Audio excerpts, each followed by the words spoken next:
Bueno, buenas noches nuevamente. Mi nombre es Fernando Martínez, soy el secretario del área comunitaria del Colegio de Psicólogos y Psicólogas de Entre Ríos.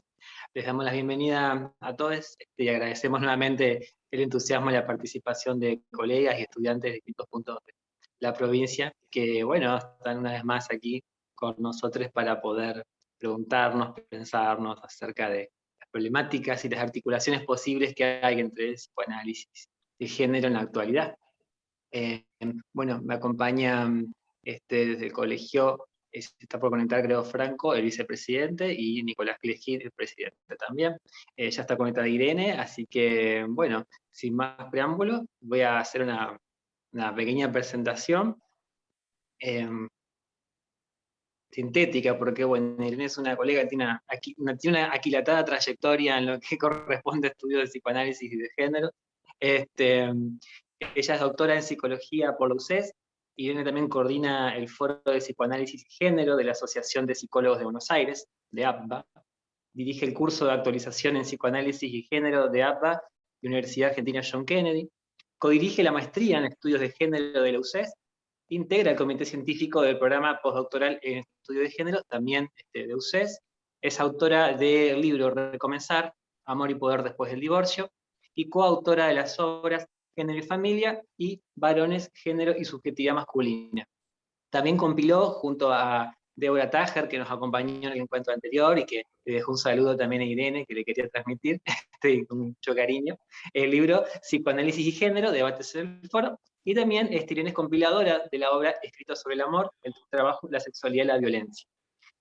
Bueno, así que nada, estamos muy contentos de tenerte con nosotros, Irene. Yo creo que va a ser muy interesante escuchar lo que vos has llamado en algún escrito esta deconstrucción crítica, del psicoanálisis, ¿no? Que tiende siempre a revisitar autores, autoras, traer perspectivas nuevas. Así que, bueno, para el resto que estamos presentes escuchando, pueden dejar por ahí algún comentario en el chat, yo los puedo ir leyendo, alguna consulta o aporte. Bueno, si la expositora lo permite, podemos ir pidiendo la palabra para intervenir o preguntar.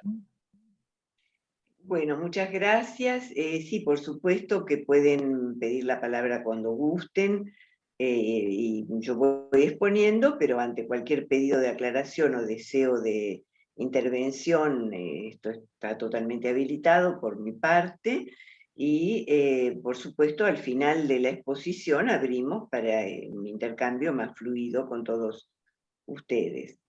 Me han pedido que hablara, en realidad más que de la deconstrucción crítica de los discursos psicoanalíticos, de la diversidad sexual actual, y entonces me voy a enfocar en ese tema, que es un tema que en este momento está en el centro del interés del campo social. Cuando yo comencé con los estudios que en un principio se llamaron estudios de la mujer, fue en el año 80, digamos que comenzamos el primer grupo de psicólogas a trabajar en estudios de la mujer, y lo que nos interesó fundamentalmente era la condición social y la estructuración psíquica femenina, que había estado de algún modo sumida en un cono de sombra, porque los relatos sobre la construcción del psiquismo tomaban como modelo al varón. Y en todo caso, Freud mismo elaboraba un modelo del desarrollo psicosexual temprano, tomando como modelo el desarrollo masculino, y suponía que el desarrollo femenino era simétrico inverso, cuando no planteaba que en realidad constituía un desarrollo deficitario o más dificultoso en relación con ese desarrollo modélico, sujeto central en la cultura. Entonces, el primer interés en este campo se refirió a las mujeres, a la subjetividad femenina, y es un interés que se mantiene por el hecho, aunque sea estadístico, digamos, de que las mujeres somos la mitad de las personas, y que todavía existen, digamos, problemáticas específicas femeninas, así como problemáticas específicas de los varones, es decir, tendencias epidemiológicas diferenciales entre mujeres y varones que todavía son marcadas, por supuesto variando de acuerdo a las regiones del planeta, a la edad de las personas también. Hay un cambio generacional muy acelerado en ese sentido, y vamos en el sentido de lo que podríamos denominar una desgenerización, ¿no? Es decir, un borramiento de la polaridad existente en la modernidad entre los géneros. Pero este proceso de degenerización nunca va a poder ser completo por el hecho de que existe una diferencia biológica y por el involucramiento diferencial que existe en nuestra especie en los procesos reproductivos, e incluso, si bien existe en este momento una paridad mucho mayor en cuanto a las funciones de crianza, no estamos en una similitud total al respecto. De modo que existen diferencias entre lo que es el ejercicio de la paternidad y el ejercicio de la maternidad, y eso marca tendencias diferenciales en cuanto a la posibilidad de los sujetos de enfocarse en el desarrollo de sus habilidades laborales y construir una carrera laboral. Entonces, todavía todos estos procesos concitan la atención y requieren investigación y atención específica. Una investigación y atención que siempre es interdisciplinaria. El campo que después pasó a denominarse estudios de género es un campo interdisciplinario. Los psicólogos trabajamos desde la perspectiva de la subjetividad, pero tenemos siempre en cuenta el hecho de que la subjetividad se construye y se desarrolla en un contexto sociocultural, y que es vano, digamos, tratar de entenderla abstrayéndola del contexto que la ha conformado. Ahora bien, después de los estudios de la mujer, que se diversificaron prontamente en estudios de mujeres, por el hecho de que se advirtió la heterogeneidad existente al interior del colectivo femenino, en función de otras variables que lo atraviesan, tales como la edad, la clase social, la etnia de origen o la orientación sexual. Entonces, rápidamente las científicas sociales plantearon que había que pluralizar la denominación, es decir, denominar al campo estudios de mujeres. Al tiempo, por primera vez en la historia de la construcción del conocimiento científico, los varones se copiaron. ¿Qué quiero decir con esto? Habitualmente los estudios de mujeres han tomado como base los discursos clásicos de las disciplinas sociales y humanas y han realizado deconstrucciones críticas y propuesto relatos alternativos. Es decir, que de algún modo los estudios de mujeres son tributarios de los grandes pensadores varones.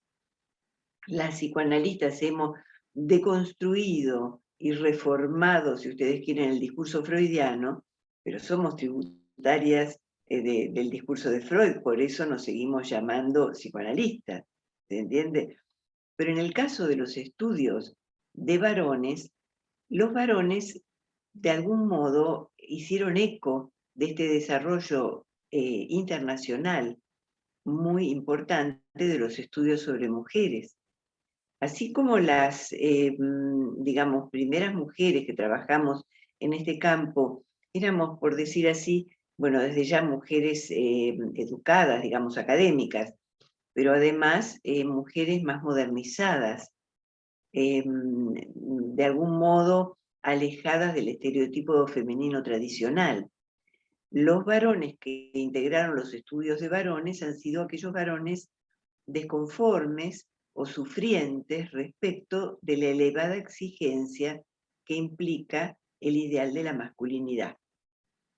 Es decir, el ser varón constituye un privilegio, en algún sentido, en tanto, como ya Simone de Beauvoir planteó en los años 40, las mujeres seríamos el segundo sexo. Es decir, el sexo modélico, el género, decimos hoy modélico, es el masculino, pero a su vez ese privilegio implica un costo elevado en materia de exigencia. Los varones están sometidos al imperativo del éxito. De modo que aquellos varones que estaban en la academia, es decir, científicos sociales, psicoanalistas, sociólogos, antropólogos, militantes, también muchos de ellos en organizaciones de varones, crearon este campo de estudios, de algún modo haciendo eco del desarrollo de los estudios de mujeres inspirados en el feminismo. Serían teorías filosóficas que de algún modo no solamente estudian la dominación social masculina, sino que quieren terminar con ella. Es decir, son estudios que tienen no solamente una vertiente cognitiva, sino también un propósito político, en un sentido amplio dicho esto, ¿no? Este propósito político consiste en la democratización de las sociedades humanas, en el sentido de lograr superar las jerarquías fundadas en las diferencias sexuadas, ya sea en las identidades o en los deseos. Ahora bien, también dentro de los estudios sobre masculinidad hemos participado algunas mujeres, algunas maliciosamente. A mí se me ocurrió escribir en conjunto con Mabel Burin el libro Varones, simplemente por el placer malicioso de permitirme desde mi marco teórico hablar sobre ellos, cuando durante siglos los varones hablaron sobre las mujeres, lo femenino y la femineidad. Entonces no quise privarme de ese placer.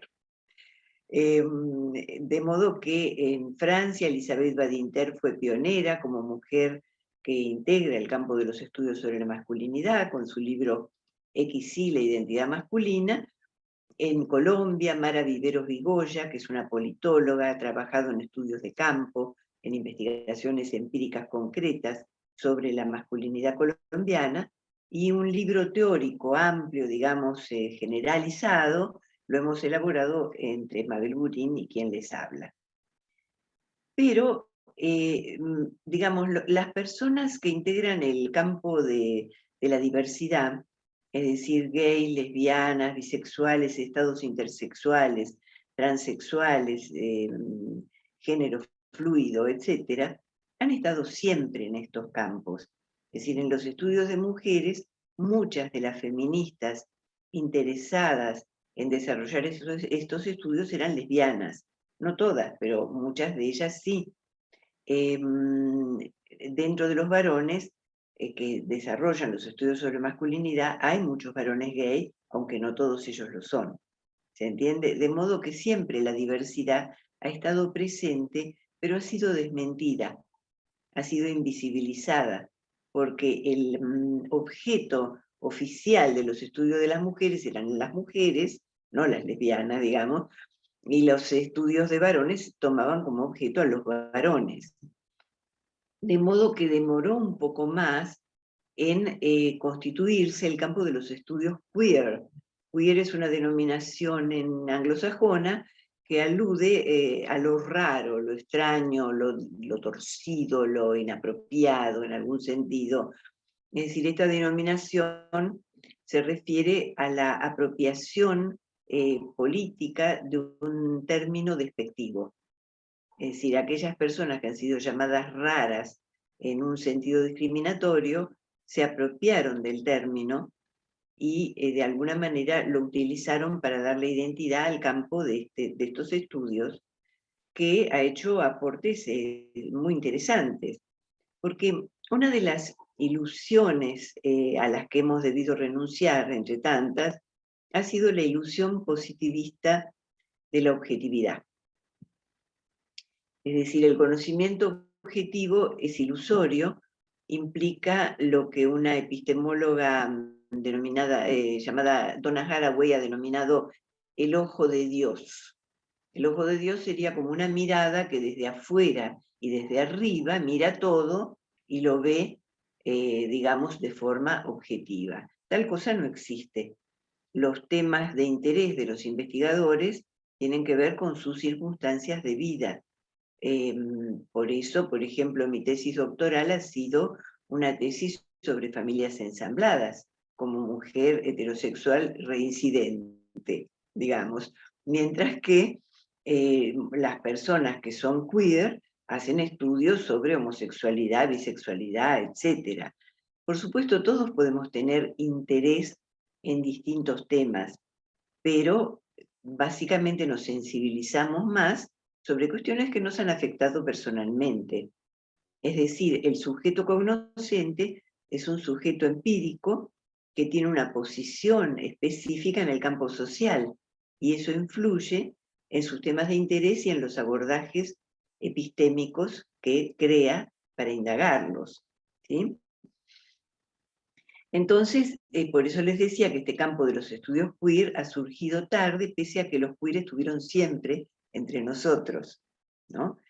Y en este momento no tiene solamente un interés, una vigencia académica, es decir, ha ganado, como les diría, una respetabilidad académica importante, es una voz autorizada en el concierto de los debates sobre el género, ¿sí? Sino que la presencia social de las personas queer se ha hecho muy notoria, sobre todo en los últimos años. Hay una visibilidad inédita de las personas trans, que antes eran consideradas como excepciones muy minoritarias y además objeto de una discriminación mucho más severa que la que padecen los varones gay o las mujeres lesbianas, y en este momento existe, digamos, una visibilidad muy grande y una especie de corrección política, digamos, autoimpuesta, que ha tomado todo el campo social y que considera sumamente censurable cualquier postura discriminatoria. En este sentido, los análisis que yo propongo sobre estas cuestiones buscan evitar, por supuesto, la discriminación, cosa que no siempre es posible por el hecho de que todos tenemos una formación homofóbica. De modo que si bien nos proponemos de alguna manera tener una posición que no sea discriminatoria, respetuosa de los derechos humanos, y dentro del campo psi no patologizar a priori a los sujetos queer, es posible que en determinados momentos los prejuicios arraigados en el campo social del cual somos parte y que nos ha constituido, influya en nuestra indagación. Este es un riesgo cierto y efectivamente hay que asumirlo. Es decir, no hay que pretender que no tenemos prejuicios, sino declarar que estamos dispuestos y dispuestas a dar una lucha honesta contra ellos. Es lo más que se puede decir. Pero el otro riesgo, que a mí me parece en este momento muy importante, es la corrección política. Digamos, es por el temor a discriminar y por estar inmersos en lo que se ha llamado la cultura de la cancelación, podemos tener muy limitada nuestra posibilidad de pensar. Y yo creo que en ese sentido debemos cuidarnos también de la corrección política. Es decir, la indagación no tiene por qué ser limitada por prohibiciones que motejan, digamos, a priori cualquier intento de comprensión de discriminación. Tratar de entender no es discriminar. De hecho, yo me acuerdo que hace años ya me invitaron a exponer en una jornada organizada en la legislatura de la Ciudad de Buenos Aires, que el lema de la jornada era la despatologización del transexualismo. En aquel momento me pareció muy progresista, participé con lo que podía, lo poco que sabía en aquel momento, no es tampoco mucho lo que sé en este, pero bueno, algo he avanzado, digamos, en realidad después pensando un poco, decantando la experiencia, yo pensé que yo no estoy de acuerdo con despatologizar, yo pienso que patológicos somos todos. Es decir, que en vez de plantear que los transexuales no son particularmente personas perturbadas, pienso que todos somos personas que de algún modo tenemos algún nivel de patología, y para eso me tomo de Cornelius Castoriadis. Cornelius Castoriadis es un filósofo que también ha trabajado en la intersección con el psicoanálisis, plantea que el ser humano no es un ser humano racional, no es tampoco un homo faber, un hombre que trabaja, tampoco es un zoon politikon, como planteaba Aristóteles. El ser humano es un animal loco. Entonces, yo pienso que todos en algún sentido tenemos cosas locas y que lo más lógico es tratar de entender por qué somos como somos, cuáles son nuestros procesos psíquicos, e incluir dentro de esa indagación a los sujetos más aparentemente normales en un sentido estadístico. ¿Se entiende? Es decir, en lugar de no indagar sobre por qué las personas trans son trans o las personas gay o lesbianas son como son, tenemos que indagar por qué todos somos como somos. Y creo que esa es una actitud, digamos, hermenéutica, mucho más productiva que bloquear la indagación en aras de la corrección política. Hecha esta introducción general del tema y de la situación, les diría que uno puede indagar el campo de la diversidad identificatoria y sexual desde diversos ángulos. Uno de ellos es el ámbito sociocultural. ¿Por qué? Porque la homosexualidad, por ejemplo, no tiene el mismo sentido en distintos lugares o en distintas épocas. En apariencia, descriptivamente, tenemos, por ejemplo, hombres que tienen sexo con hombres o mujeres que tienen relaciones sexuales entre mujeres o personas que prefieren asumir una identidad de género que cruza la identidad que les fue asignada por los padres al nacer. Pero el sentido que tiene eso varía enormemente según los lugares o las épocas. No es el mismo sentido. Entonces no podemos elaborar hipótesis explicativas universales, porque eso simplemente es inadecuado. Ustedes piensen, por ejemplo, en un varón gay en los años 50, que viviendo en una sociedad donde incluso todavía en muchos lugares la homosexualidad masculina estaba penalizada legalmente. Y todavía hay regiones del planeta donde la sodomía, como se la suele llamar, aludiendo a la bíblica ciudad de Sodoma, está considerada está penalizada legalmente. Es decir, que un varón que viviera en la Grecia clásica, una sociedad eminentemente bisexual, donde el amor por los hombres adultos hacia los adolescentes era algo oficial y estaba instituido. Prácticamente era una costumbre instituida donde los hombres adultos conocían a adolescentes más jóvenes, los cortejaban y los tomaban bajo su protección en una relación denominada filia, que viene de hijo, ¿no? Filia, y los apadrinaban políticamente cuando ellos crecían. Esta era una relación erótica, amorosa, pero también una relación de pedagogía. Se suponía que la práctica de la homosexualidad le enseñaba a esos adolescentes a ser hombres, muy distinto de lo que todavía hoy se piensa en las sociedades occidentales, donde se tiende a pensar que si un varón está involucrado en una práctica gay, eso lo va a afeminar, lo cual no deja de ser un prejuicio, porque así como hay varones gay afeminados, hay varones gay muy masculinos. ¿Se entiende? Pero el supuesto del sentido común es que la homosexualidad masculina afemina, mientras que en Grecia la homosexualidad masculina masculinizaba. Imagínense qué diferente es el sentido que podía tener para un joven griego ser, no existía la denominación gay, porque era como un periodo de la vida en que se practicaba esta sexualidad homosexual que cesaba en cuanto al joven le salía la barba. En ese momento la relación erótica debía terminar, pero el joven quedaba como protegido político del que había sido su antiguo amante.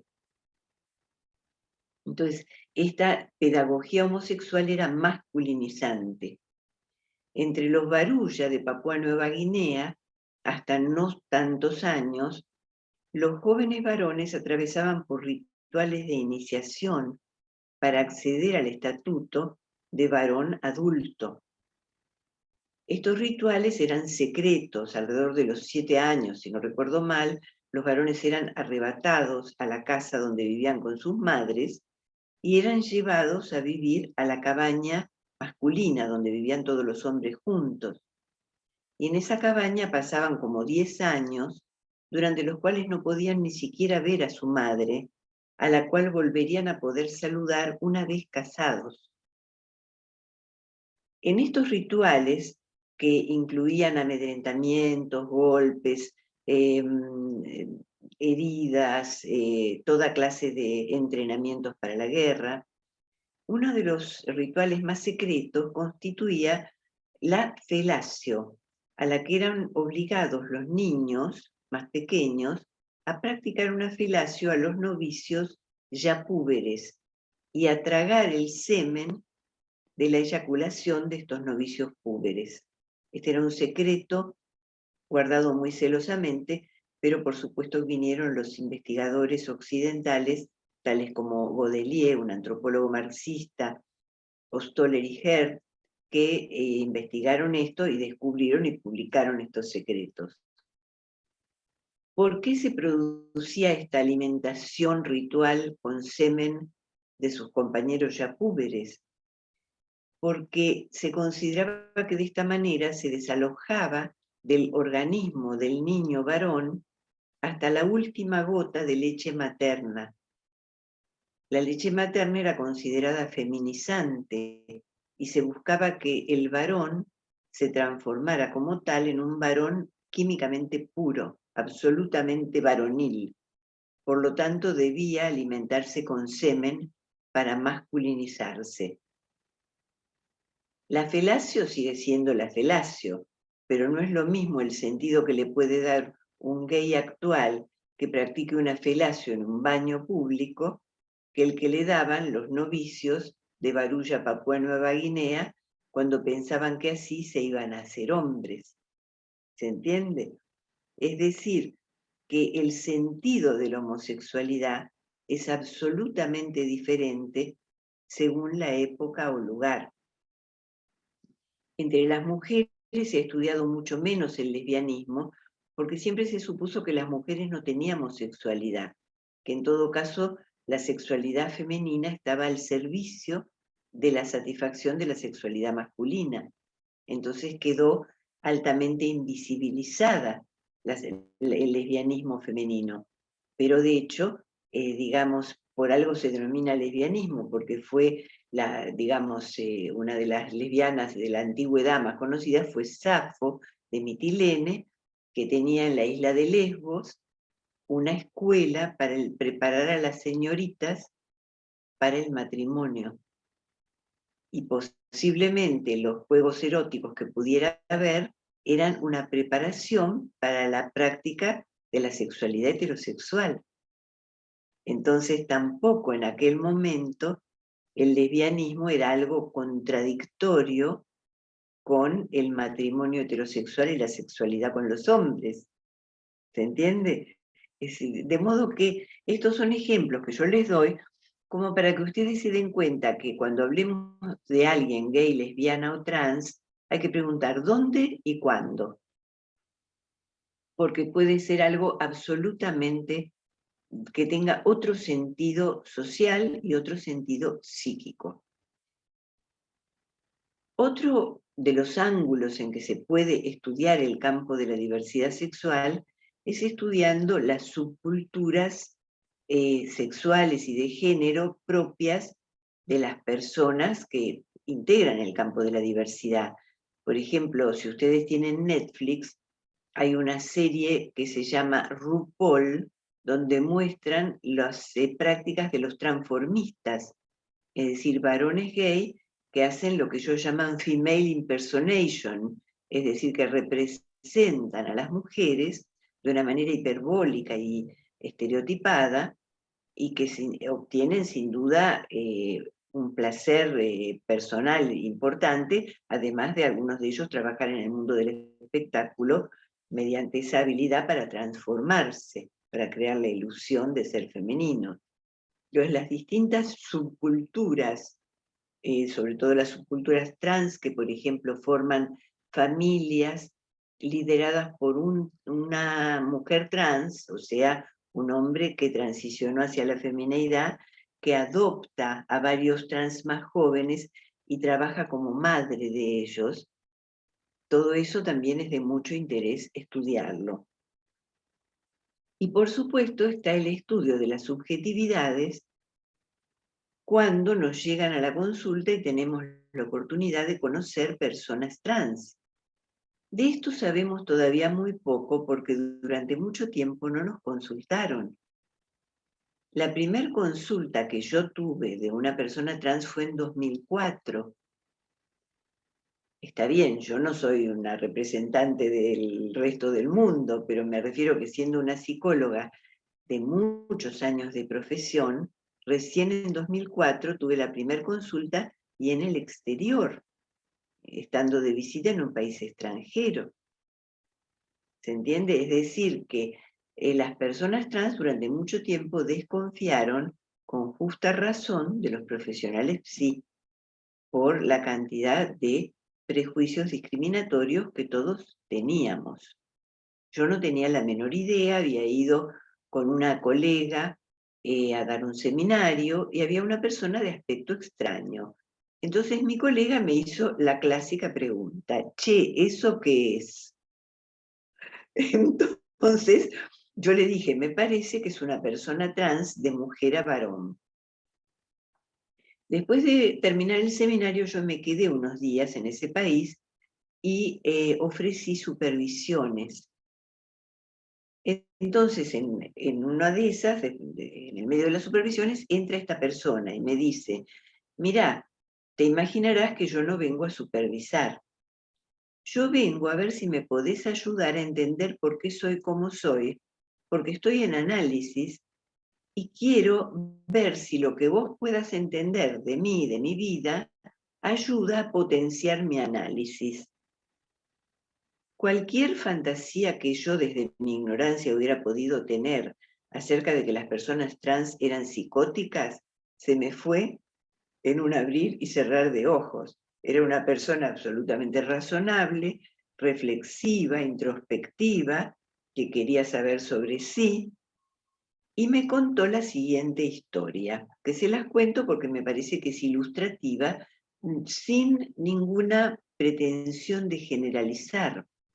¿Por qué? Porque hay muchos caminos, así como hay muchos caminos que llevan a Roma, hay muchos caminos que llevan a desenlaces gay, lésbicos, trans o heterosexuales.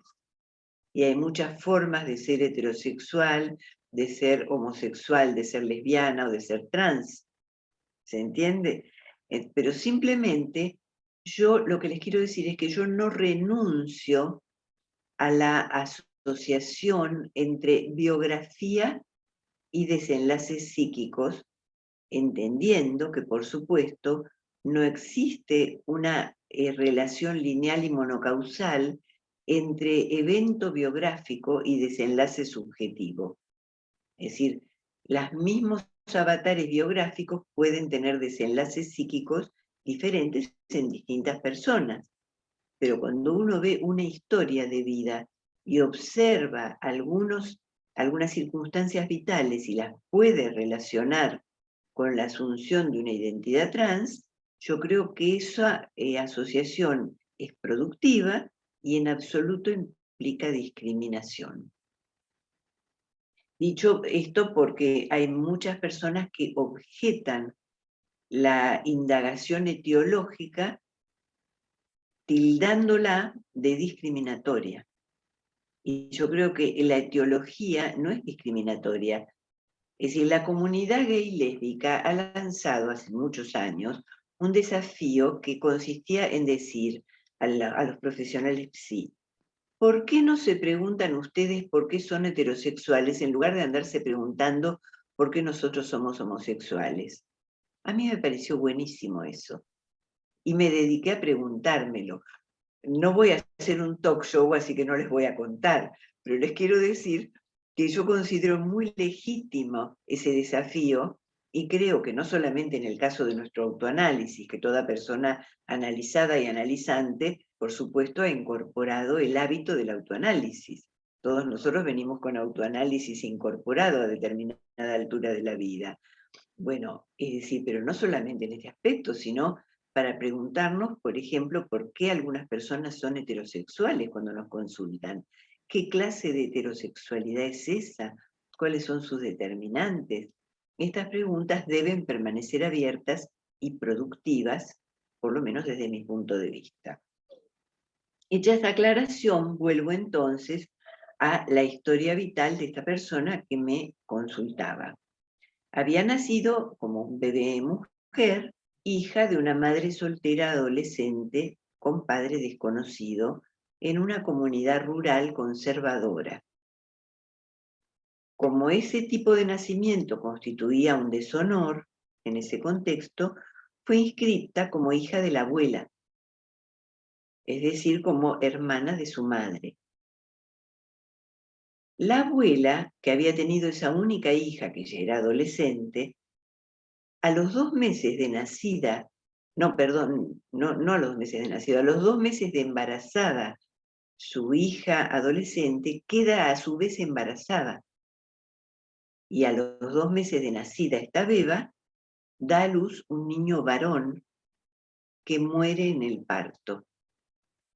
Imagínense ustedes el dolor de haber tenido por fin un hijo varón, que en esa comunidad era apreciado por encima de lo que era tener una hija mujer, y que muriera al nacer. Esa abuela en duelo es quien ha criado a esta niña, porque la madre durante la semana iba a una ciudad cercana para trabajar y aportar dinero al hogar, y solamente veía a su hija, oficialmente su hermana, los fines de semana. Según relata la persona que me consultó, empezó a travestirse a los 2 años y medio. ¿Ustedes se imaginan una niña de 2 años y medio yendo a un negocio y diciendo, me baja ese pantaloncito, lo puedo probar, ¿cuánto cuesta?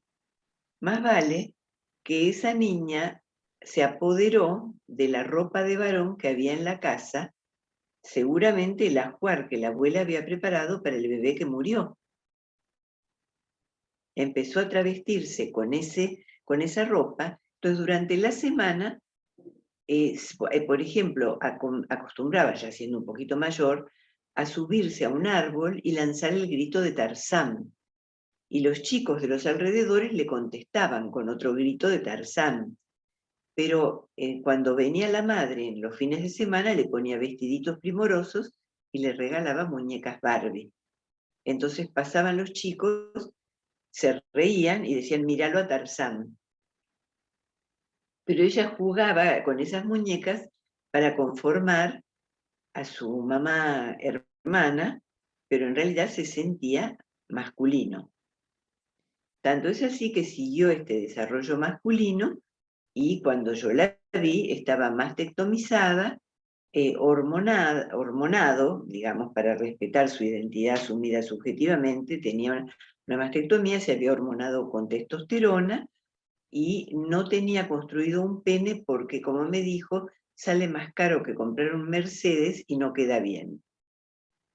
Pero estaba en pareja con una mujer hacía 30 años, en una pareja bastante armónica. Me queda a mí claro que en este caso lo que ocurrió es que la abuela, en duelo por un hijo varón, asignó un género masculino a esta beba que criaba, buscando recuperar a partir de esta criatura a su hijito muerto y también recuperar lo que en sus términos era la honra de su hija mayor. Es decir, siendo esta criatura un varón, el bebé de la abuela no habría muerto y la hija sería virgen. Es decir, en realidad, esta criatura no hizo más que ajustar su desarrollo a lo que es el género asignado.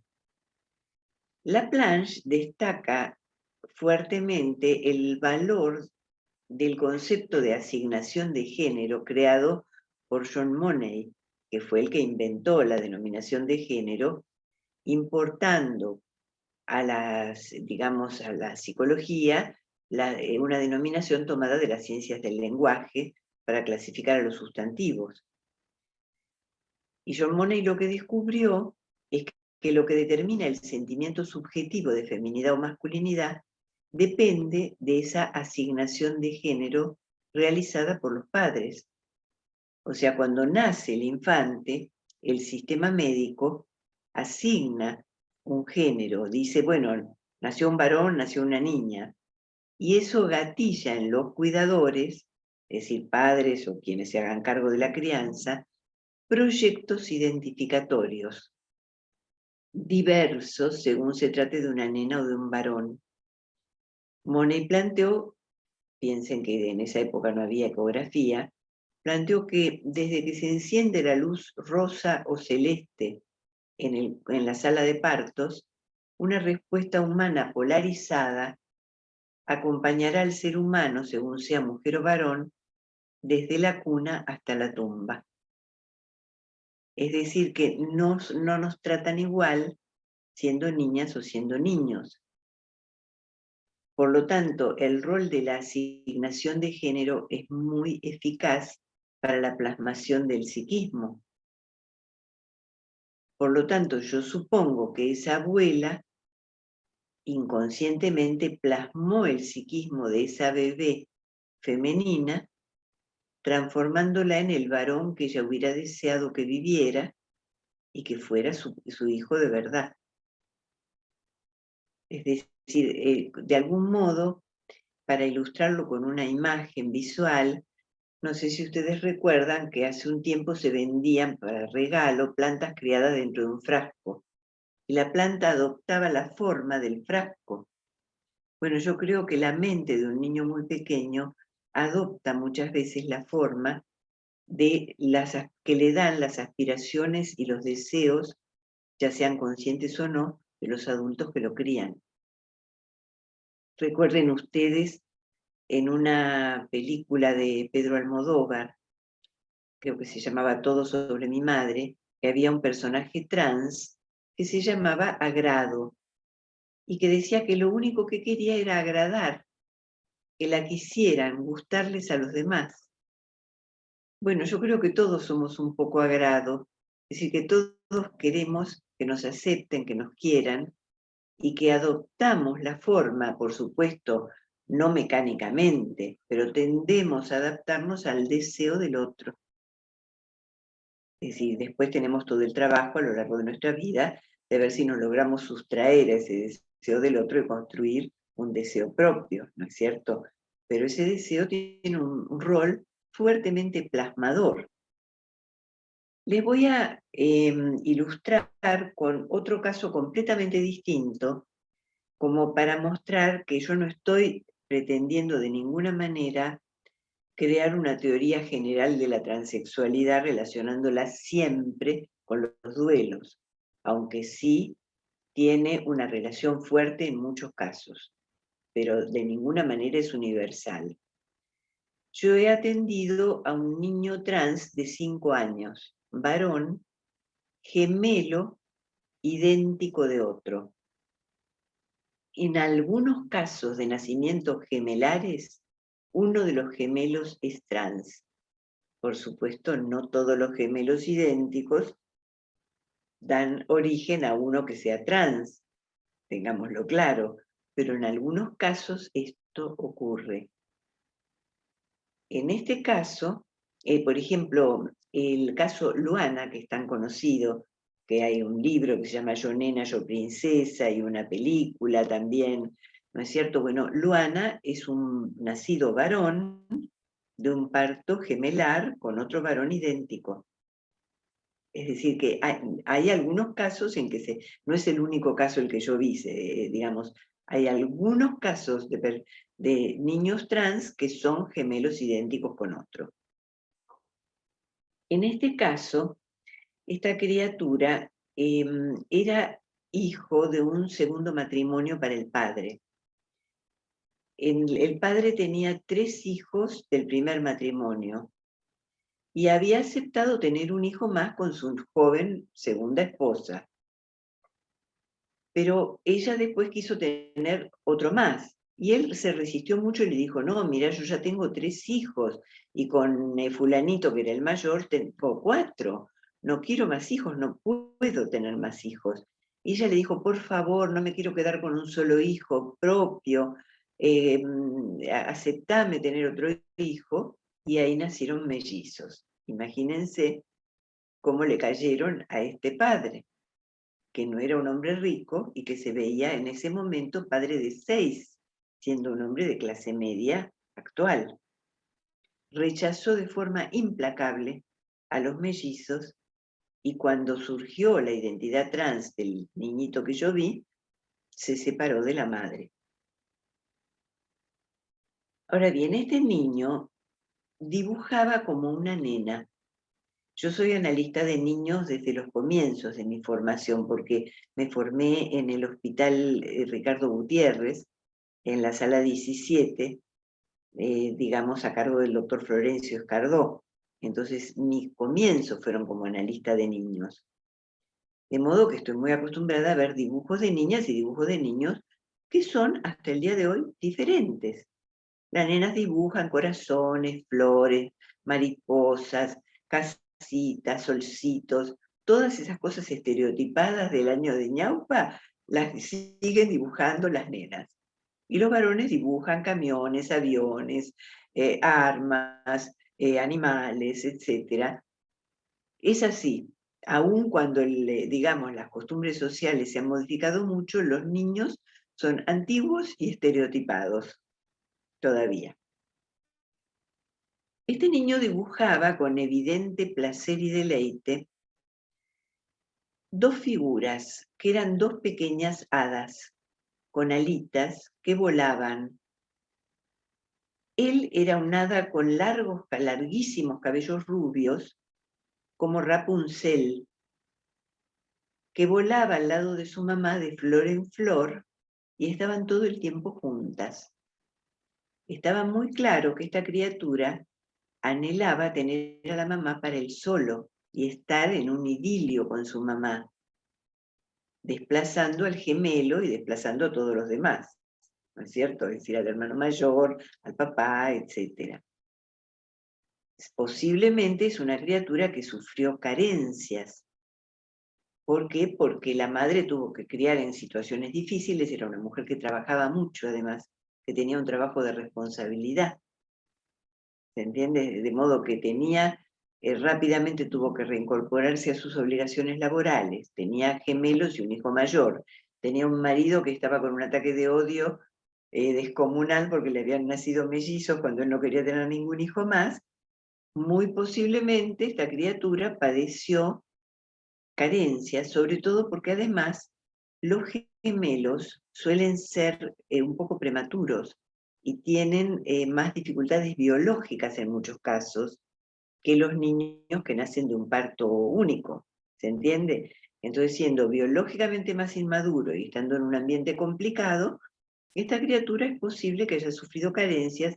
Por eso cuando se emberrinchaba y lloraba, a veces se acostaba en el piso, se chupaba el dedo y se dormía, cuando no me gritaba y lloraba desaforadamente. Es decir, este era como un repliegue pseudoautista que él hacía en momentos de tensión. Entonces vemos que esta criatura, cuando dibujaba a Rapunzel, me decía, soy yo, esta soy yo, con absoluta convicción. Es decir, no me decía me gustaría ser como Rapunzel, me gustaría ser nena, no, soy yo.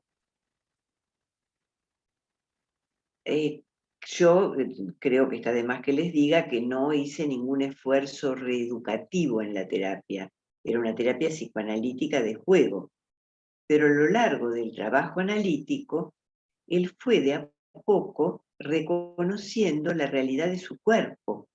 Es decir, que él podría ser un niño al que le gustaban las cosas de nena, al que le hubiera gustado ser una nena, pero que tenía un cuerpo de varón. Después iba a ver qué hacía con eso. Pero es muy importante, hay una experta norteamericana en el tratamiento de niños trans, Abby Saketopoulou, que plantea que aun cuando los trans vayan a involucrarse en hormonación cruzada y en reasignación de sexo, es muy importante en el proceso analítico que logren tener conciencia del cuerpo real que tienen, aunque lo quieran cambiar después. Pero una cosa es decir, bueno, este es mi cuerpo, pero no me gusta, no me siento bien con esto, lo quiero modificar, pero pasar por un periodo de reconexión con el cuerpo con el cual han nacido. Bueno, este niño, por supuesto, entre otras cosas, quería ser niña, no solamente por una fusión con la madre, sino también porque quería ofrecerle al padre algo diferente de lo del hermano que ya había nacido. Él nació en segundo término. Y un día me trajo una figurita repetida. Me dijo, toma, te la regalo. Está repetida, así que no la quiero. Y ahí se ve claramente cómo él se consideraba una figurita repetida, una copia sin valor del hermano que nació primero, rechazado por ese padre que no quería saber nada con un gemelo. La feminización en un varón deriva muchas veces de la fusión con la madre, de no poder discriminarse psíquicamente de la madre, lo cual ejerce un efecto feminizante. Para, digamos, estar fusionado con la madre implica tener a la madre, llevársela puesta, por decir así. Yo soy la madre, entonces ella nunca me va a faltar. ¿Se entiende? Es decir, que esta fusión, esta falta de discriminación entre el sí mismo y el otro, cumplía el propósito defensivo de satisfacer el deseo de poseer a la madre en exclusividad y de no experimentar carencias. Pero la película Rapunzel yo la había visto, en ese momento la había visto porque todavía tenía nietos pequeños, entonces había ido al cine y había visto Rapunzel. Y en la película, la bruja, digamos, la peinaba Rapunzel y se lograba ser joven peinando ese larguísimo cabello rubio. Pero el novio de Rapunzel busca salvarla del hechizo y para eso le corta la cabellera. Y en el dibujito animado aparece entonces el cabello dorado, se transforma en castaño y aparece con un pelo castaño como un varoncito. Le queda el pelo corto como un varón. De modo que mi paciente, que también, como era un niñito de esa época, había visto la película Rapunzel, sabía perfectamente que iba a llegar un momento en que iba a tener que aceptar que él era un nene de pelo castaño y no una niña de larguísimo cabello rubio. ¿Se entiende? Es decir, a lo largo del tratamiento él empezó a dibujarse como un niño, ya no decía que él era Rapunzel, seguía gustándole mucho las cosas de nena. Un día llegó muerto de hambre y me decía, dame algo de comer. Psicoanalista formada en la época kleiniana, le dije, no tengo. ¿Y vos no comés? Le di pan y agua, pobre Cristo. Digamos, era lo más aséptico que me parecía, una rebanada de pan lactal y un vaso de agua. ¿Por qué venía muerto de hambre? Porque había cambiado sus galletitas que le daban para la merienda por figuritas con brillantina. Es decir, a él le gustaban las figuritas con brillantina de las nenas. Entonces había cambiado su merienda, por eso venía con hambre. Es decir, que a él le seguía gustando todo el mundo femenino, pero ya no me decía con convicción psicótica que él era Rapunzel. Él ya se dibujaba como un niño, me dibujaba a mí de una forma realista como puede dibujar una criatura, es decir, con un pelo marroncito, medio cortito, en fin, ese era yo. Y llegó un momento en que empezó a jugar a las diferencias. Como era el juego, hacía dos dibujos supuestamente idénticos, por supuesto con la capacidad de representación que tiene un niño chico. ¿no? Entonces yo tenía que descubrir en qué se diferenciaba una figura de la otra. Es decir, si tenía una orejita de más, un corazoncito, una florcita, qué sé yo, una rayita. Con lo cual él fue elaborando cómo diferenciarse del gemelo, pero además cómo diferenciarse a sí mismo de los demás, del mundo. Y en ese momento, digamos, ya empezó a tener una representación realista de sí y de los otros. Una vez establecidas las diferencias, me empezó a odiar de a ratos, porque empezó a competir conmigo. Al no ser yo y él un solo corazón, me empezó a competir. Cuando yo, a pesar de que le hacía unas trampas alevosas, no me dejaba ganar, escribía que yo me iba a ir a vivir a la basura con las ratas, por ejemplo, en sus expresiones de odio. Pero a la sesión siguiente se amigaba y nos dibujaba adentro de dos corazones en una relación amorosa, cariñosa, donde yo era de cabello marroncito cortito, digamos así como lo tengo yo más o menos, y él era un niño. Es decir, que progresó fuertemente en su sentido de realidad. Con este caso que les expuse tan pormenorizadamente, lo que les quiero decir es que las transidentificaciones tienen una causa, tienen un origen o varios orígenes, tienen un sentido que puede ser descubierto en cada caso, y cuando se abordan tempranamente, son pasibles de ser hasta cierto punto deconstruidas. Y esto es muy importante. Por supuesto, cuando nos llega un trans adulto, nadie le va a discutir que es trans, digamos.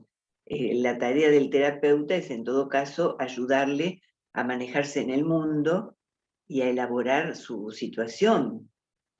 Pero si uno toma un niño de pocos años, esta situación puede migrar. Yo no sé si este chico va a ser gay cuando sea grande, pero lo que tengo casi por seguro es que no va a ser trans. Y la verdad es que si ser trans en este momento implica hormonación cruzada, amputación del pene y los testículos, implantación de prótesis mamarias, la verdad es que me parece preferible, y no creo que sea la expresión de un prejuicio mío, me parece preferible en todo caso que sea gay, pero que no sea trans, ¿se entiende? Porque es una identidad mucho más compleja. Con lo cual, y quiero aclarar esto, no estoy suponiendo en absoluto una patología por el hecho de ser trans. Es una atipia en el desarrollo que puede coexistir con aspectos muy saludables de la personalidad. De hecho, como les decía, la persona que conocí, el primer caso que les conté, era una persona bastante sana, y si ustedes leen el libro Las Malas, de Camila Sosa Villada, van a encontrarse con una muy linda novela, muy bien escrita, muy interesante, escrita por alguien que sin duda está lejos de estar psicótica. Es una atipia del desarrollo. Digamos, no constituye patología en sí, aunque por supuesto puede tener, como cualquier condición humana, patologías agregadas. Bueno, yo pararía aquí para dar lugar al intercambio, para que ustedes puedan aportar, discutir, preguntar, lo que gusten. ¿Sí? Bueno, Irene, la verdad que está todo eso. Yo miraba las caras acá en la pantalla, todos atentamente escuchando tu relato. Se agradece muchísimo esta precisión clínica y me parece que está muy bueno esto último que decís para no caer en esto de lo políticamente correcto, ¿no? O de adherir de alguna manera a esos posicionamientos y no poder problematizar realmente esto. Yo me acordaba mientras hablabas de un texto tuyo donde vos decís, ¿no? Que la constitución subjetiva del género es como un mosaico, se asemeja a un mosaico. Me parece muy linda esa imagen también, ¿no? Donde no hay tampoco un estereotipo a seguir, donde no hay tampoco algo que vaya ordenando a priori, ¿verdad? Y las distintas versiones, masculinas, femeninas, tienen que ver con estos elementos de ese mosaico, justamente. Pensaba en eso mientras te escuchaba. Es así porque, por ejemplo, hay personas que tienen una orientación heterosexual del deseo, pero que tienen un carácter que cruza géneros. Lo que se ha descrito en las mujeres como carácter masculino o carácter viril, digamos que no es más que rasgos de carácter parecidos parecidos a los que solíamos encontrar más vale en los varones.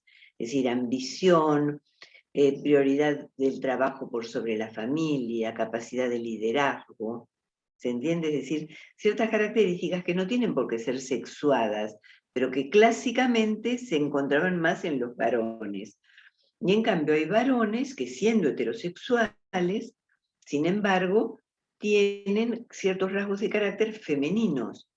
Nuevamente, no son intrínsecamente femeninos, pero son personas más dependientes, más pasivas laboralmente, poco exitosos en el trabajo, amantes de lo estético, con desarrollo, digamos, interés por lo estético, y eso no implica homosexualidad, son rasgos de carácter. Por eso, de ahí la metáfora del mosaico, es decir, cada cual hace su composición de género con distintos pedacitos, un poco el deseo, un poco el carácter, digamos, ciertas características del yo, del super yo, y cada cual tiene como una fórmula, por decir así, de género específica, individual. ¿Sí? Interesante. Hay una mano levantada. ¿Te escuchamos? Se te fue la voz, perdón, la manito, estaba pensando en la mano que levantan. Se te fue la voz, no te escuché bien. No, que pidió la palabra una colega, Luciana, ¿te escuchamos? Ok. Sí, bueno, primero que nada, Irene, felicitaciones y también celebro problematizar y complejizar una temática tan actual y que genere la subjetividad. Yo quería contar una experiencia que tuve hace muchísimo tiempo, trabajando yo soy psicóloga, integro un equipo técnico en el Fuero Penal Juvenil de Paraná. Hace muchísimo tiempo, antes de que exista la ley de identidad de género, se nos pedía a los equipos técnicos evaluar a las personas trans que querían acceder a un DNI con su sentir identitario, ¿no? Con un nombre que tenía que ver con su sentir identitario.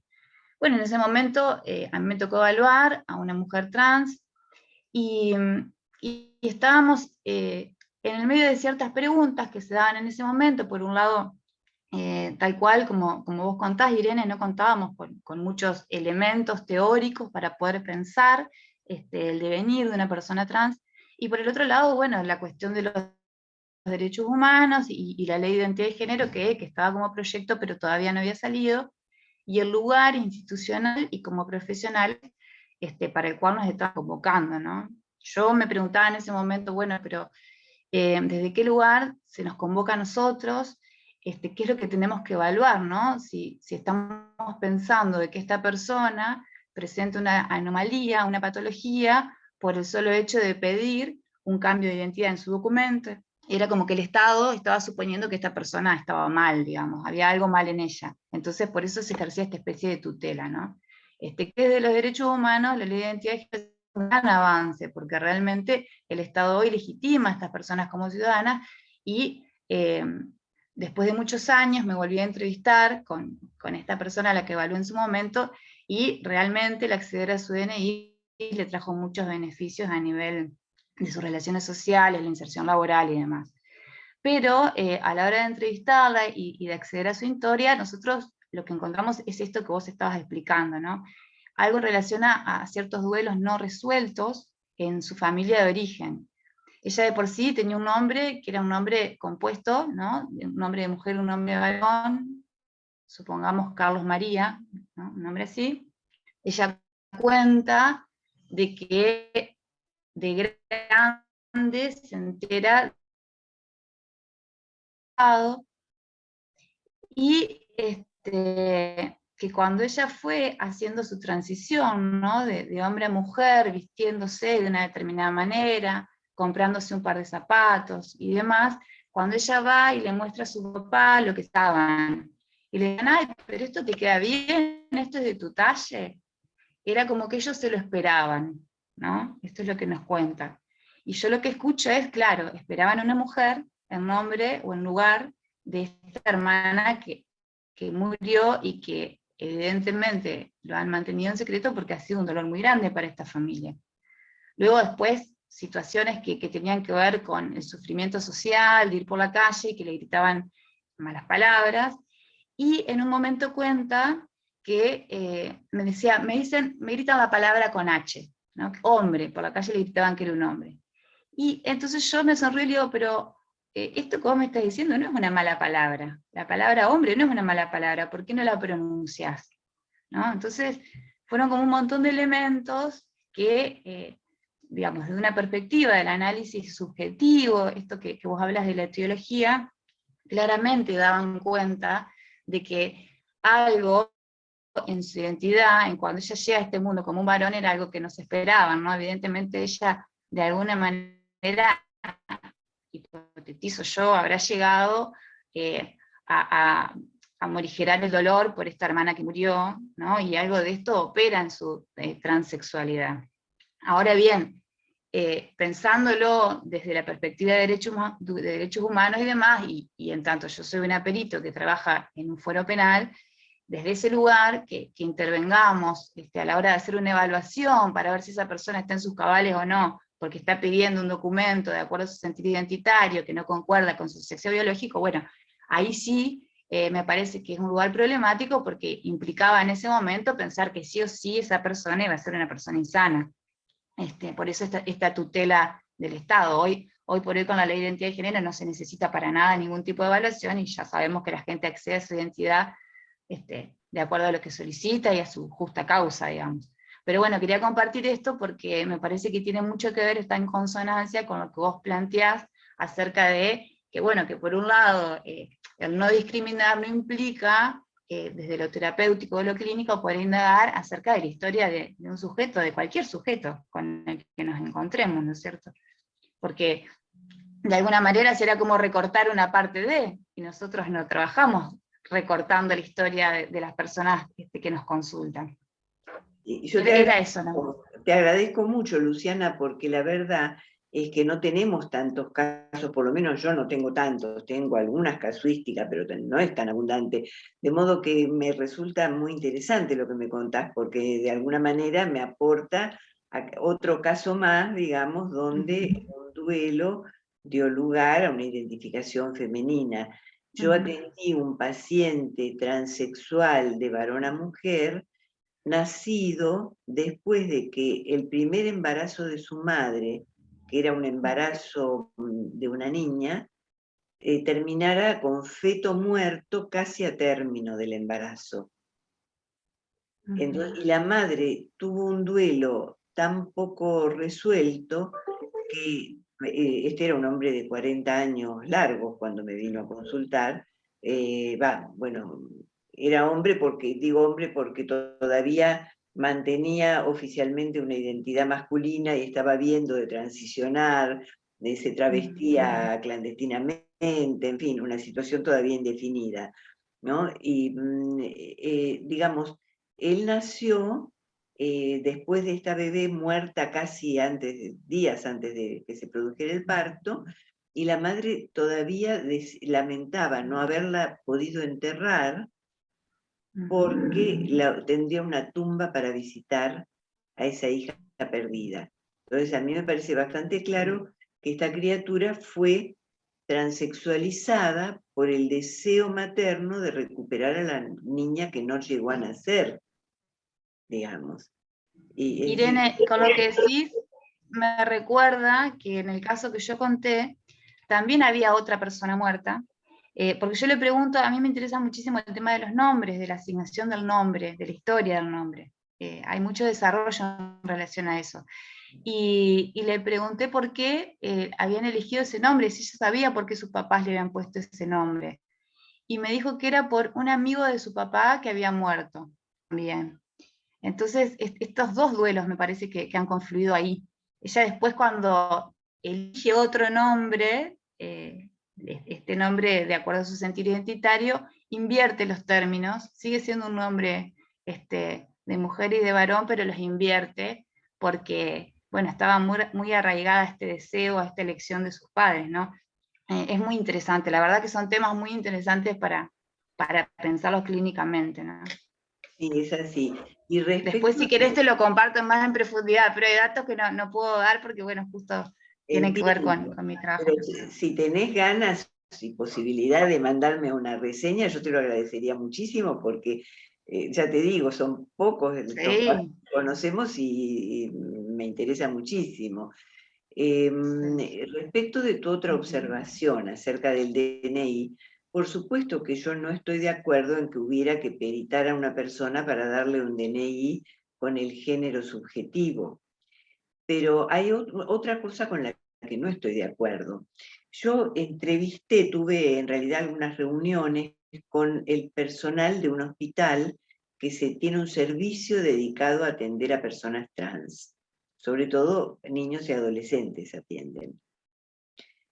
Y dentro tienen, por ejemplo, endocrinólogo, médico clínico, por supuesto,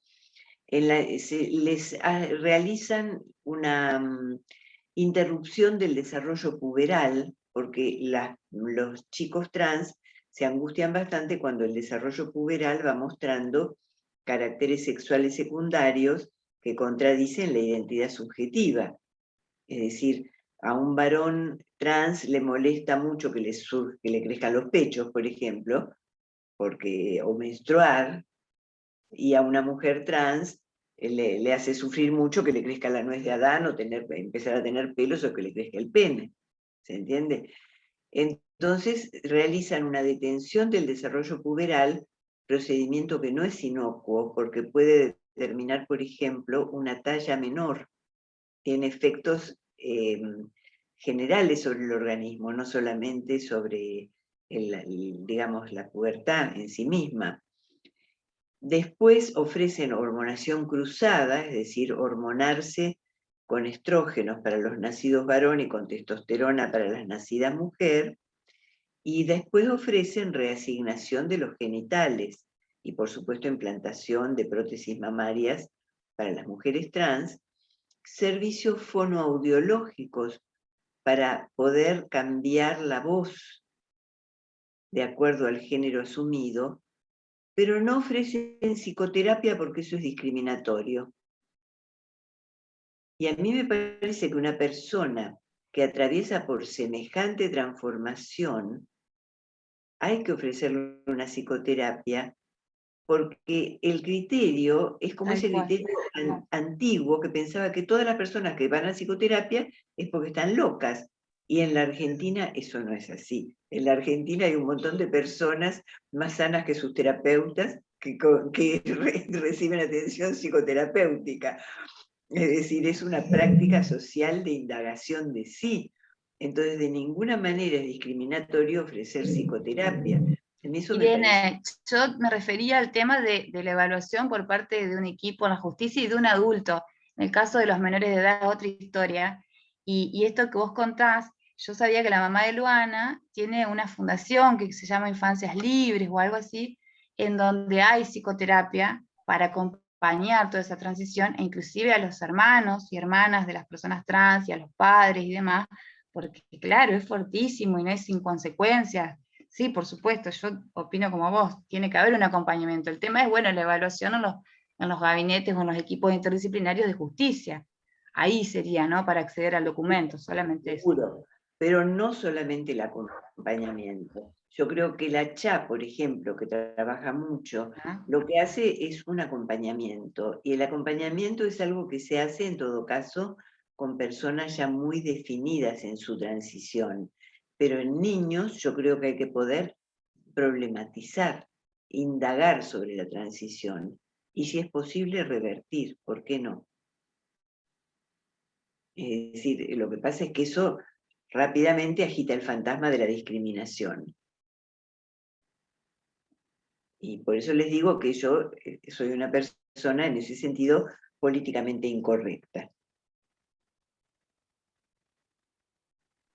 Muchas gracias, Irene. No, Gracias por tu respuesta.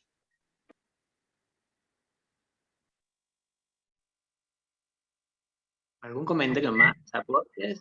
Me parece muy interesante estos últimos tópicos que trajeron Luciana y Irene, ¿no? Respecto a las infancias puntualmente, creo que todos consideramos que son, bueno, abordajes muy complejos, sobre todo esto, lo enloquecedor que es cualquier cambio, ¿no? El organismo, el cuerpo, lo hormonal, sin ningún tipo de mediación de palabras.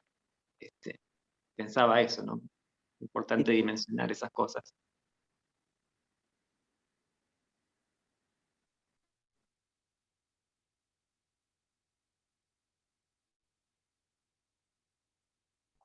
Hace un tiempo, esto no es un comentario adverso políticamente de ningún modo, pero hace un tiempo Alberto Fernández declaró que deseaba que llegara un tiempo en que a nadie le importara el sexo de nadie. Yo como psicoanalista no puedo sostener esa afirmación.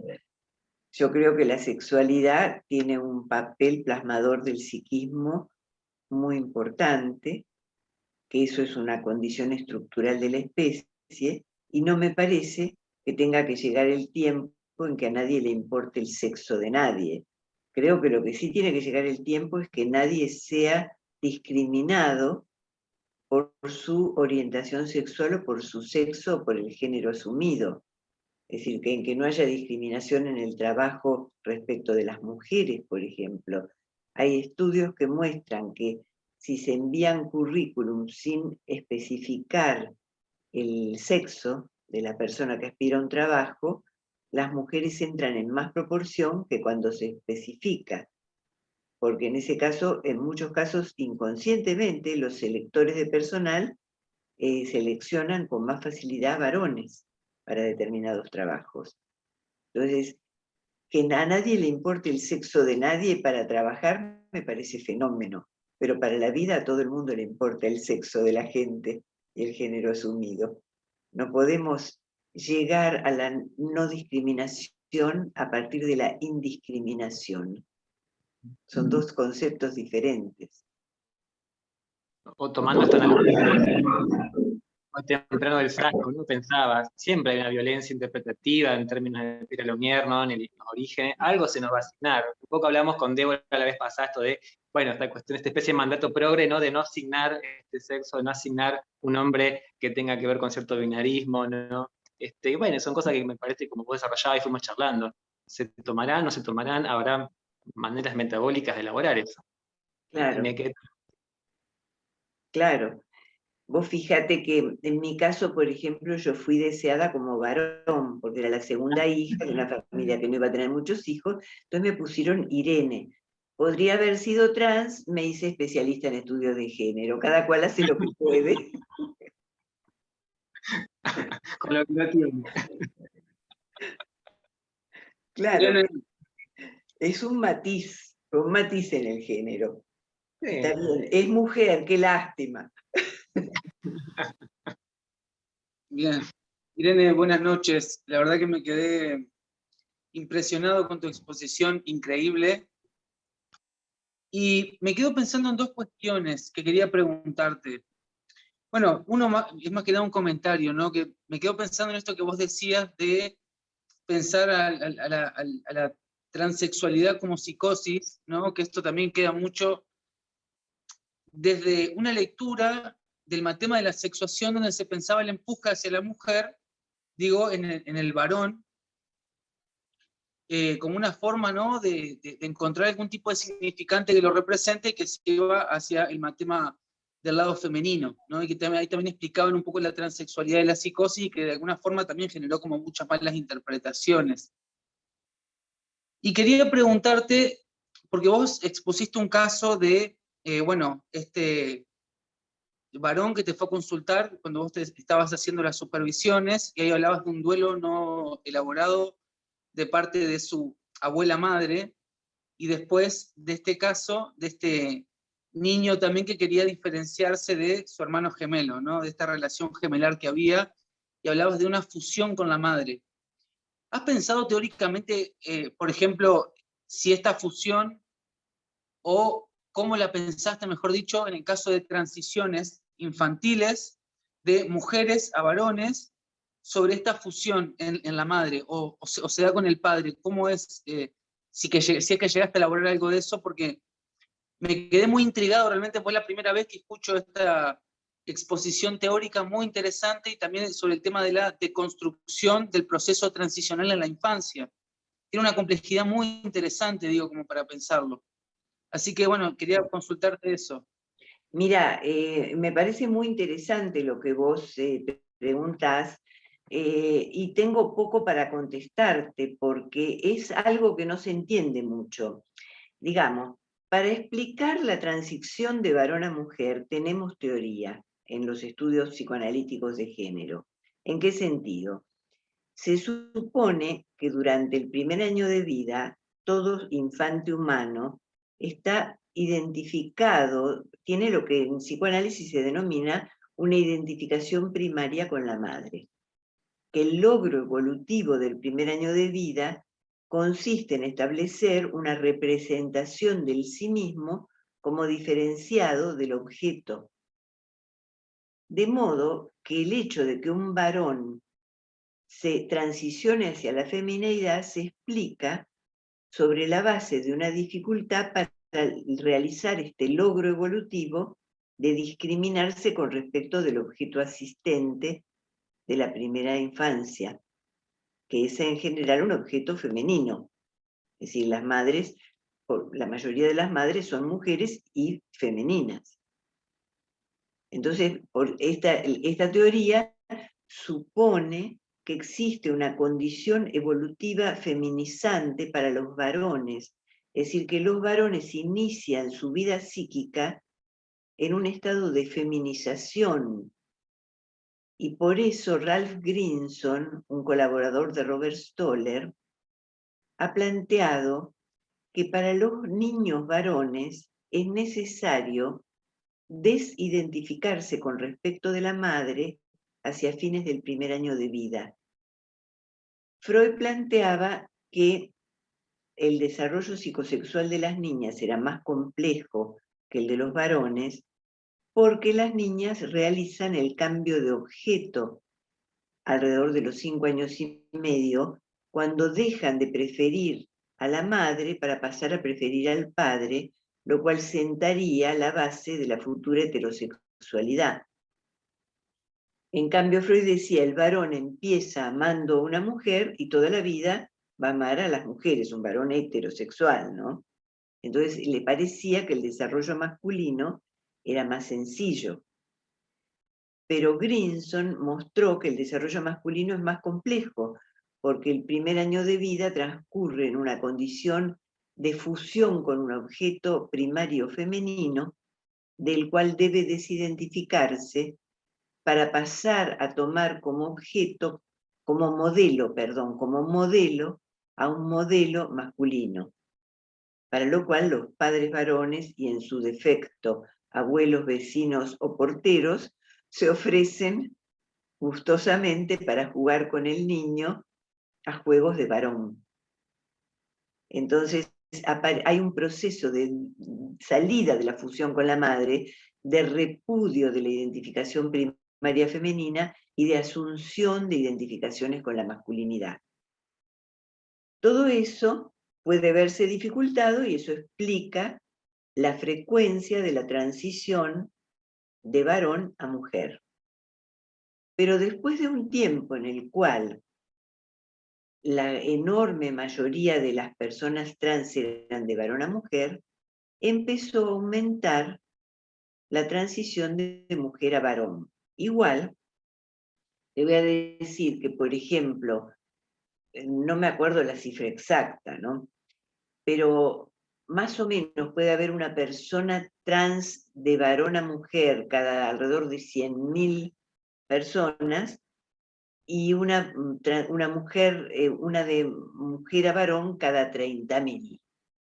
Es decir, es menor todavía, bastante menor, la transición de mujer a varón. Pero ¿cómo se explica?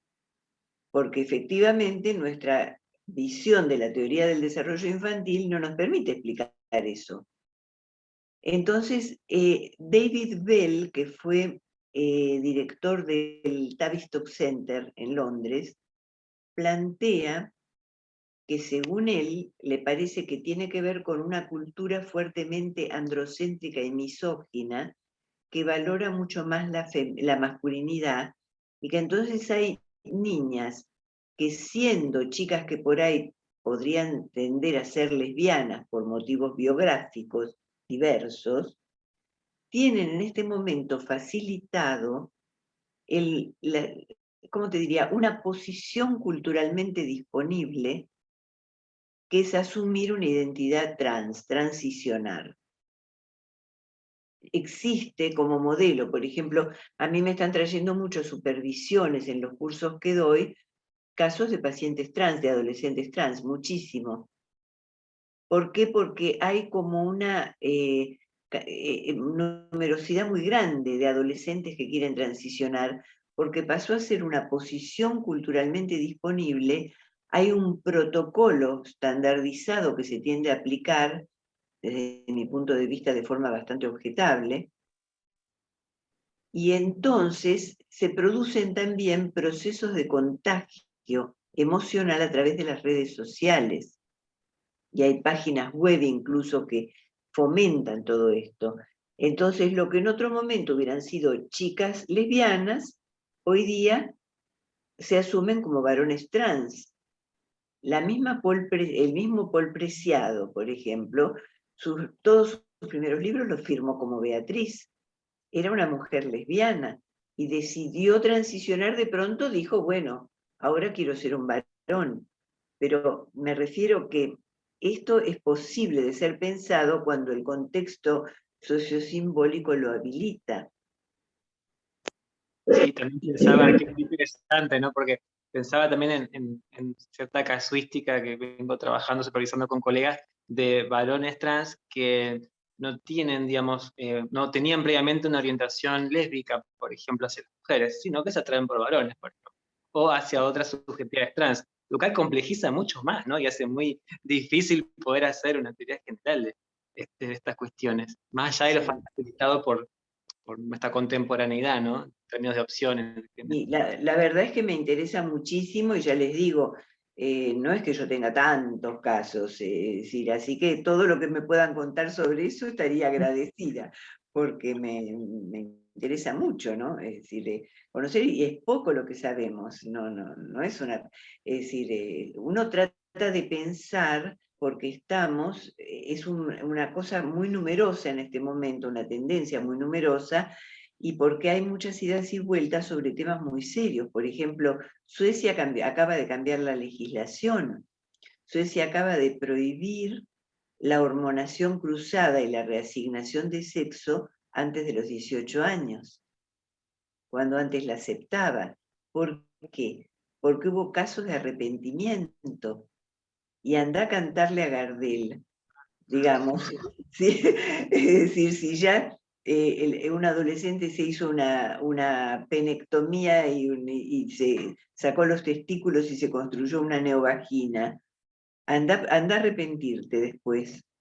O si una jovencita se sacó los pechos. ¿Se entiende? Es decir, entonces se ha prohibido este protocolo estandarizado que no hace sino expresar la omnipotencia tecnológica de nuestra sociedad posmoderna, donde al parecer todo lo que uno desea es posible. Sí, Si pensaba que nombrabas a Pablo Preciado, ¿no? Ese concepto de tecnoprótesis también, que yo creo que mucho de ese contagio psíquico que vos decís es un poco esto, ¿no? Identificación imaginaria con que de pronto es posible, ¿no? A través de maquinaria, a través de intervenciones, cambiar hacia donde gustemos. Y queda claro, poco internado un deseo, ¿no? Una posición respecto a eso. sí, me parece que es como una posición omnipotente, propia de la modernidad tardía por el gran desarrollo tecnológico que hay, pero que realmente no transcurre sin dejar efectos. Hay que ver, cuando hablemos dentro de 10 años, bueno, hablen ustedes, no sé si estaré dentro de 10 años, pero espero que sí, me gustaría porque tengo mucha curiosidad. Pero hay que ver si no nos vamos a encontrar con muchos casos de problemas muy serios por esta aplicación mecánica de un protocolo de reasignación de sexo, en lugar de interrogar psicodinámicamente cada caso. y de contener la ansiedad de los que consultan. Sí, yo recuerdo lo que vos traes, me hace acordar una situación que comencé a tener hace un tiempo donde me dice esta persona, yo vengo de otro psicólogo que no me gustó porque cuando yo le digo que soy trans, me dice, bueno, ¿ya pensaste un nombre?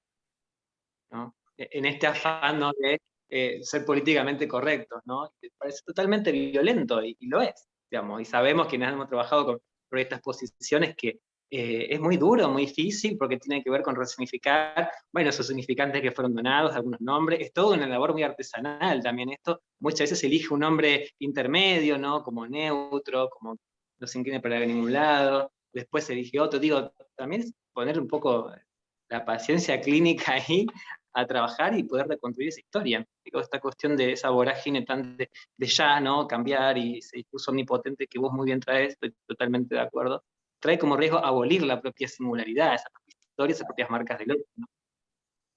Claro, tal cual.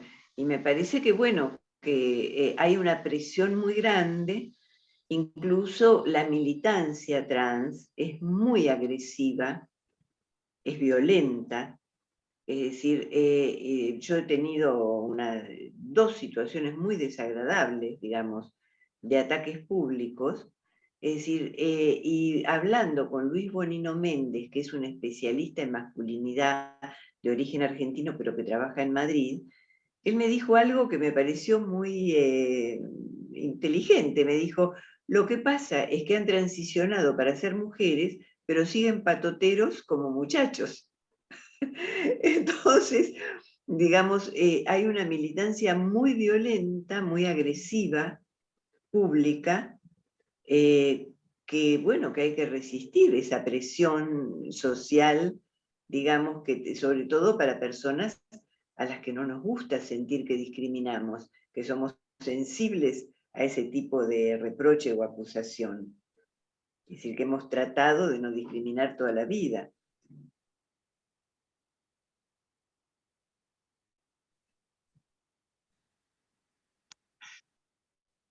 Bueno, que sí, claro, comentario de evolución, Irene, yo creo que una Hola. consulta. Ah, sí, Meli, ¿te escuchamos? Hola. Sí. Bueno, ante todo quería agradecer muchísimo el espacio, y el del martes pasado, porque la verdad que poder encontrarnos para poder pensar es un montón. Y está muy bueno porque permite esto de poder volver, digamos, a centrarnos en cuestiones como no dudar de interrogar psicodinámicamente, digo, no dudar en esto de, es por ahí, sigamos por ahí, y lo que aparezca en base a la escucha es lo que hay que priorizar en el caso por caso, volver a esos puntos que quizás son una base que en la acción clínica y más de jóvenes y más de niños y niñas es algo que me parece que es como un norte interesante. A mí me ha pasado, ¿no?, esto de sentirme sin herramientas cuando están todas, cuando están, o hay que recapitular un poco algunas cuestiones o volver sobre algunos ejes, y por eso agradezco muchísimo poder encontrarnos a pensar juntos, digamos, ¿no? Y celebro también lo de esta exposición entre lo políticamente correcto y lo políticamente incorrecto, que está bueno como analistas o como psicoterapeutas. Así que muchas gracias. No, a vos, Melissa.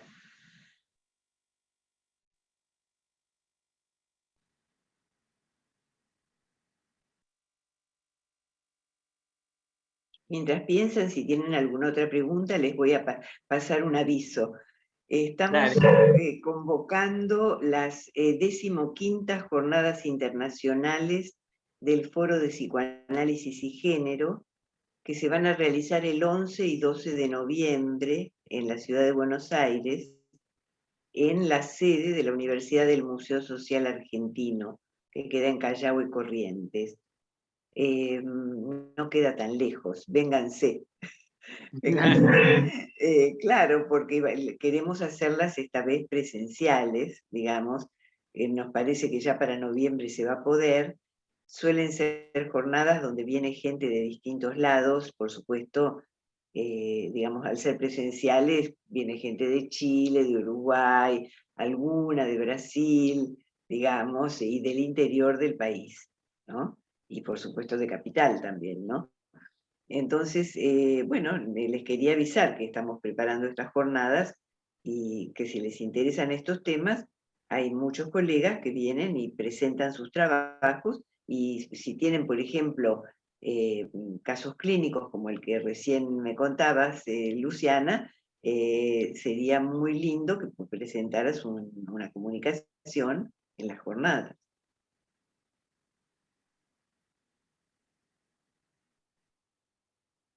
Buenísimo, Irene. Allí estaremos. Sí, y les paso otro aviso. Yo estoy a cargo de una sección en un portal que se llama el Sigma. La sección se llama Género y Psicoanálisis. Si alguien tiene un trabajo breve, porque lo que publicamos allí son trabajos breves que pueden ser entre 3 y 7 páginas, no más, digamos, porque además en un portal virtual la atención no se mantiene para leer trabajos tan largos.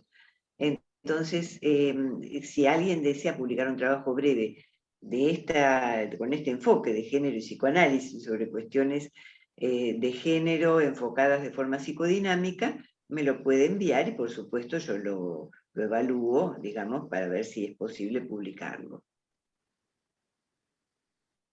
Buenísimo, Irene. Muchas gracias por la convocatoria. A ver si nos animamos todos. Sí, ahí pusieron el link. Muchas gracias. Sí, lo compartí para que puedan acceder. Bueno, ¿un comentario más de evolución? ¿Les parece que cerramos? Le agradecemos a Irene por la lucidez clínica, la claridad y la generosidad de todo lo que has aportado. Nos quedamos todos pensando y con ganas seguramente de seguir en otra ocasión, en otra jornada. Bueno, muchas gracias a ustedes por la invitación y espero verlos, si es posible, en noviembre. Buenísimo. Chao. Gracias. Chao. Buenas noches. Chao. Gracias. Hasta luego. Bueno, colegas, estudiantes, nos vemos la próxima. Un placer que nos hayan acompañado. Muy buenas noches para todos. La grabación va a quedar subida a nuestro canal de YouTube.